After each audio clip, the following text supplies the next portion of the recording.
What you're proposing, or what the president is proposing here, does not sound like it's in keeping with American tradition when it comes to immigration.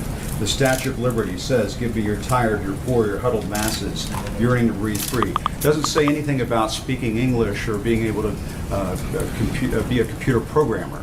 Aren't you trying to change what it means to be an immigrant coming into this country? If you're telling them you have to speak English, can't people learn how to speak English when they get here? Well, first of all, right now, it's a requirement that to be naturalized, you had to speak English. So the notion that speaking English wouldn't be a part of our immigration systems would be actually very ahistorical. Secondly, I don't want to get off into a whole thing about history here, but the Statue of Liberty is a symbol of liberty enlightening the world. It's a symbol of American liberty lighting the world. The poem that you're referring to that was added later is not actually part of the original Statue of Liberty, but more fundamentally, the history, but more fundamentally, you're saying the that history, that does not represent. I'm saying that what I'm the saying that country the has always notion. thought of I'm as saying the notion immigration that coming into this I'm saying the country. notion. I'm sorry. No, that sounds like Jim, let me ask you a question. That sounds like some national park revisionism.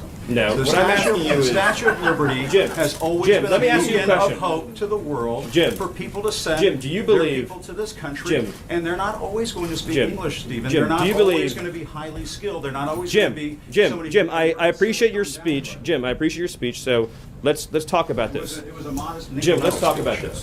In 1970, when we let in 300,000 people a year, was that violating or not violating the Statue of Liberty law of the land?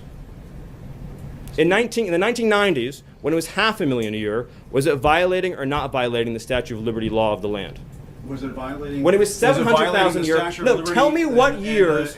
Tell me what years. Tell me what years meet. Tell me what years meet Jim Acosta's definition of the Statue of Liberty poem law of the land. So you're saying 1 million a year is the Statue of Liberty number. 900,000 violates it. 800,000 violates it. You're sort of bringing a Jim, press one for English philosophy here to Jim, immigration, and that's never for been Jim, what the United States has been about, Steve. But you're also your statement's also shockingly ahistorical in another respect too, which is if you look at the history of immigration, it's actually ebbed and flowed. We've had periods of very large waves, followed by periods of less immigration and more immigration, and during we've had a period of immigration right now. The Yeah, president wants to build a wall. actually- You want it's to actually- bring about a sweeping change to the Surely, immigration Jim, you system. don't actually think that a wall affects green card policy.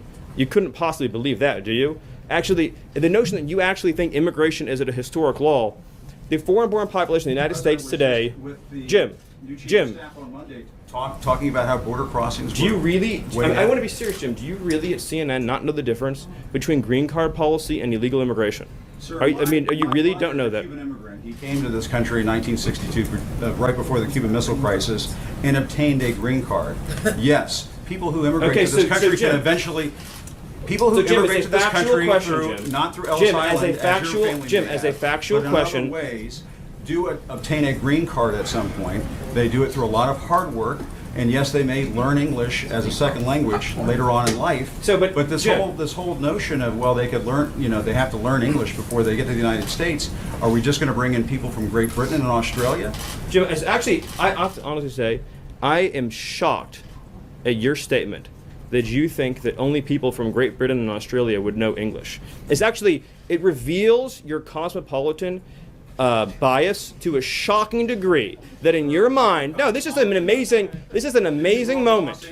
This is an amazing moment that you think only people from Great Britain or Australia would speak English is so insulting to millions of hardworking immigrants who do speak English from all over the world.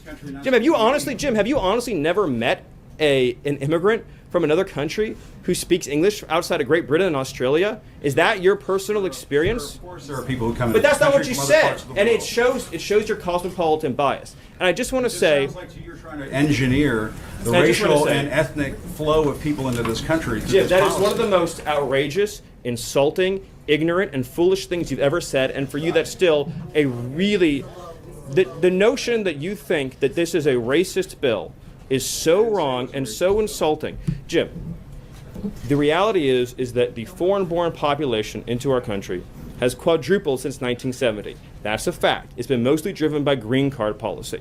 Now, this bill allows for immediate nuclear family members to come into the country, much as they would today, and then it adds an additional points-based system. The people who've been hurt the most, the people who've been hurt the most by the policy you're advocating are What policy am I advocating? apparently just unfettered, uncontrolled migration.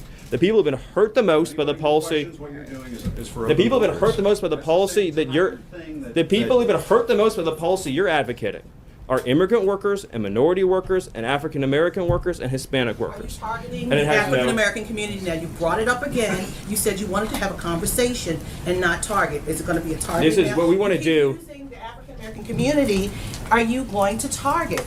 I'm not trying to be funny. But Right, and I know what you're saying. What you're saying is 100% correct.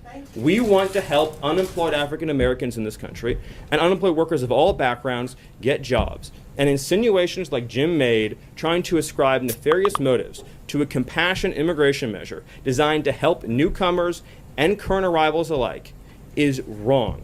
And this is a positive, optimistic proposal that says 10 years, 20 years, 30 years from now, 10 years, 20 years, 30 years from now, we want to have an immigration system that takes care of the people who are coming here and the people who are already living here by having standards, by having a real clear requirement that you be able to support yourself financially, by making sure that employers can pay a living wage. That's the right policy for our country, and it's the president's commitment to taking care of American workers. I apologize, Jim, if things got heated, but you did make some pretty rough insinuations. So thank you.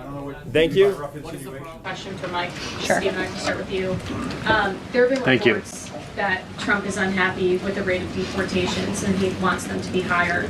Is the president happy with the rate of deportations, and are there any plans to speed up the process?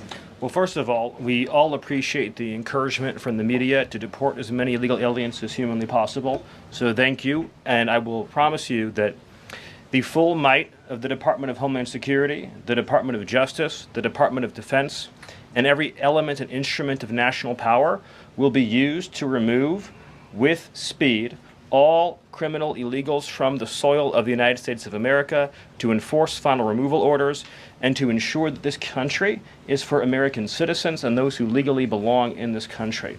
We inherited an ICE that was completely shuttered. We inherited a Department of Homeland Security whose sole mission was to resettle illegal aliens within the United States of America. In 30 days, the president sealed the border shut, declared the cartels to be terrorist organizations, has increased ICE deportations to levels not seen in decades, and we are shortly on the verge of achieving a pace and speed of deportations this country has never before seen. Thank you. So you spoke about DOGE. You said roughly $50 billion is set to be cut in a year of waste, fraud, and abuse by unelected bureaucrats. We're hearing this ironic narrative from the president's critics and the left-wing media that Elon Musk is an unelected bureaucrat and he's doing all this terrible stuff. Isn't one of DOGE's objectives to get rid of the federal bureaucracy, the deep state? And also, who was running the White House when Joe Biden was in office? Because I don't know a single person who believes it was Joe Biden. Yes, you're tempting me to say some very harsh things about some of our media friends. Yes, it is true that many of the people in this room for 4 years failed to cover the fact that Joe Biden was mentally incompetent and was not running the country. It is also true that many people in this room who have used this talking point that Elon is not elected fail to understand how government works. So I'm glad for the opportunity for a brief civics lesson.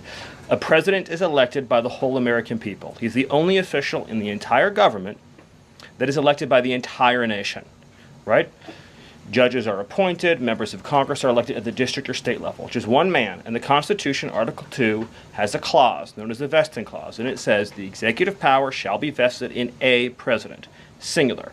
The whole will of democracy is imbued into the elected president. That president then appoints staff to then impose that democratic will onto the government. The threat to democracy, indeed the existential threat to democracy, is the unelected bureaucracy of lifetime tenured civil servants who believe they answer to no one, who believe they can do whatever they want without consequence, who believe they can set their own agenda no matter what Americans vote for. So Americans vote for radical FBI reform, and FBI agents say they don't want to change. Or Americans vote for radical reform on our energy policies, but EPA bureaucrats say they don't want to change. Or Americans vote to end DEI, racist DEI policies, and lawyers at the Department of Justice say they don't want to change. What President Trump is doing is he is removing federal bureaucrats who are defying democracy by failing to implement his lawful orders, which are the will of the whole American people. Thank you.